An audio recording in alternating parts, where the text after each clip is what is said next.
What's good? What's good, everybody? Welcome back to another episode of The Urban Platform Speaks.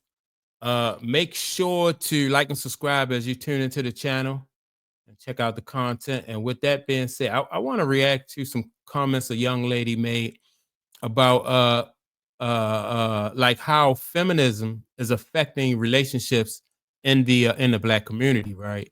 And so she you know she made some points and which I agree with, but what I want to do is not only speak on what she said, but I just want to add some of my commentary to what she had to say because I think the young lady made some really good points. And so here we go right here. Please, let's get right into it. While I think that Black women are the least protected in America, 3Ks, I think that Black men are the most underappreciated when they do things right and the most overly scrutinized when they make a mistake. And I know a lot of sisters are going to disagree with me, but the reality is we live in a culture that today wants to put the Black woman above the Black man in order to cause division. So society is always pretending to support and love us, pretending to appreciate and value us, while the Black man gets left by the wayside. And that is just a reality. And I think that the more Black women recognize that, the more we can have more empathy and more compassion and more act right towards our Black men, because better, you really do. So all right, so that basically now what I think about like how like it's all about, in my opinion, it's about like divide and conquer, right? And so when you're able to divide people and keep people from getting together and having making families and raising kids the right way, then that makes it easier for other people, other communities to to be successful. And then then you find yourself behind the you find yourself behind the eight ball. And so yeah, divide and conquer, in my opinion, is a big thing. And so but a lot of people don't get that. A lot of people want to be independent. A lot of times women want to be independent. They want to do their own things. And it's not just women, I think it's men too. Women want independence, men want freedom. And so with that, when you pursue those type of things, then you give up other things in your community. And then that's when you find yourself we find ourselves in the state that we are in right now, right? And so it's just like I always use like sports analogies, right? Like when you playing sports, and if people on the same team argue with each other, that don't benefit them. That benefits the team that they're playing against, because as soon as they see that there's a chink in the armor, or they see that that your team, you're going against each other, and there's no unity in the team, then that's good for your opponents. And so it's the same thing with like in your community, you or your relationships. You have to, there has to be unity, but you just have so many people. Like I said, everybody wants to do their own thing, and in the long run, a lot of times people don't realize until it's too late that really didn't benefit them. People want to be everybody wants to be Batman, and nobody wants to be Robin. And then sometimes people see, especially women see relationships as like confining. I even heard women say it's almost like slavery and stuff like that. But that really to them, it really don't really, in my opinion, it really don't do them any good to look at it like that. And I think you really just setting yourself up for failure when you see relationships um in that when you see relationships that way. And so I agree with this young lady. I just think that it's all about divide and conquer. Um, and so you all when you look at sports, again, like sports analogy, all the great athletes and entertainers, most of them come from two-parent households. If you think about like Venus and Serena Williams, their father, they had their father and their mother in their life, and that was instrumental in their success.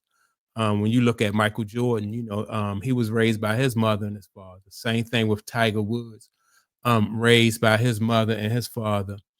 Um, who else can I say? Great basketball players also like Magic Johnson come from a two-parent household. A lot of even when you think I just really heard another stat.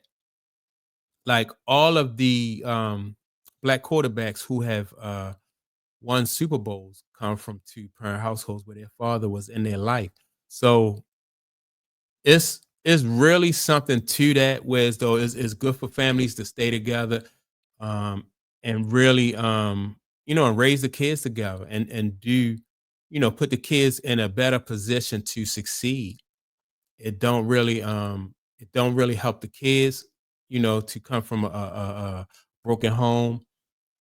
It's not good for the husband or the wife, but people just think that, relationships are not really necessary. And I don't know, where they get it from. I know like a lot of this stuff on YouTube, you have these YouTube channels where they talking about men don't need women, women don't need men, and then so um it it causes division, like I said, in the community. Then people who choose to stay together and or people who choose to find the right person in their life and build a life with them, they find themselves in the long run being in better situations than people who are um who choose to who want to be like who want to pursue freedom, that freedom and so-called independence. You know, in my opinion, it's just so hard to really accomplish anything substantial by yourself. Even like, and I'm just Tiger Woods or somebody else who had both of his parents in his life, and look at him. And so, but everybody just, nobody wants to really, in my opinion, just want to work with each other. And so when this young lady just said that, um, and it's by design. So what this young lady said, it just was so much truth to it. And so I'm gonna play it again just so I can so we can really get a good idea.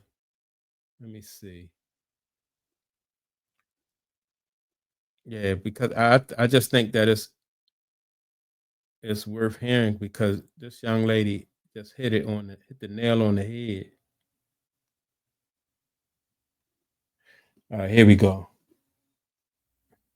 Women are the least protected in America, 3Ks. I think that Black men are the most underappreciated when they do things right and the most overly scrutinized when they make a mistake. And I know a lot of sisters are going to disagree with me, but the reality is we live in a culture that today wants to put the Black woman above the Black man in order to cause division. So society is always pretending to support and love us, pretending to appreciate and value us, while the Black man gets left by the wayside. And that is just a reality. And I think that the more Black women recognize that, the more we can have more empathy and more compassion and more act right towards our Black men. All right. So she said, and also she made the point about being like unprotected, like women being unprotected in the community. So, and what I have to say about that, like